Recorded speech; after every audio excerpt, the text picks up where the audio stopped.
ত্রয়োদশ সংসদ নির্বাচন পরিবর্তনের চালিকা শক্তি কি তরুণ সমাজ? বাংলাদেশের জনসংখ্যার প্রায় 1/3 তরুণ, যা ভোটের অঙ্কে 27 থেকে 30%।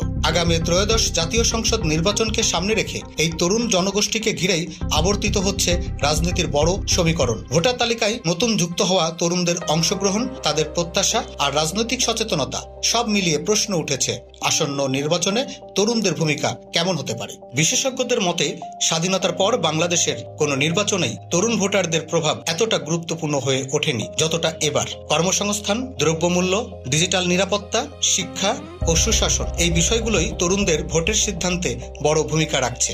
সামাজিক যোগাযোগের মাধ্যমে রাজনৈতিক আলোচনা, সমালোচনা ও মত প্রকাশে তরুণদের সক্রিয়তা আগের যে কোনো সময়ের তুলনায় বেশি। আমাদের এলাকার বা দেশেরই করতে পারবে, ভালো কিছু করতে পারবে, এবং প্রার্থীকে আমি ভোট দিতে চাচ্ছি। গত যেগুলো নির্বাচন হয়েছে সেগুলো আসলে তো নির্বাচন না, সেটা তো আমরা লজ্জাজনক নির্বাচন, সেখানে ভোট দিতে যাই না আমরা। প্রত্যেকটা কোনো ব্যাপার না, কে যোগ্য মানুষ না হলে তো আমি তাকে ভোট দিব না। ভোটটা পাওয়ার যোগ্যতা তাকে ভোট দিব, কোনো প্রতীক দেখে দিব না, দল দেখে দিব না। রাজনৈতিক দলগুলো তরুণদের গুরুত্ব বুঝতে শুরু করেছে।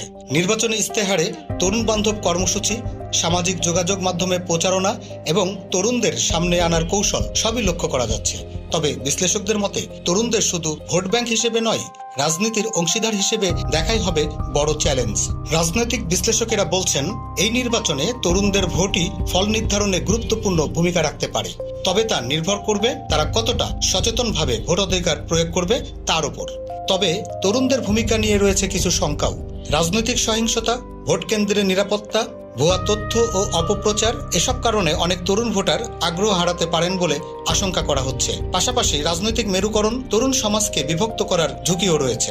এই মুহূর্তে দাঁড়িয়ে প্রশ্ন একটি, তরুণরা কি কেবল দর্শক হয়ে দাঁড়িয়ে থাকবে, নাকি তারা হয়ে উঠবে এই পরিবর্তনের প্রধান চালিকা শক্তি? আগামী ত্রয়োদশ সংসদ নির্বাচনই বলে দেবে সেই উত্তর। বিশ্লেষকদের মতে সচেতন ও সক্রিয় তরুণ অংশগ্রহণই পারে একটি গ্রহণযোগ্য নির্বাচন নিশ্চিত করতে।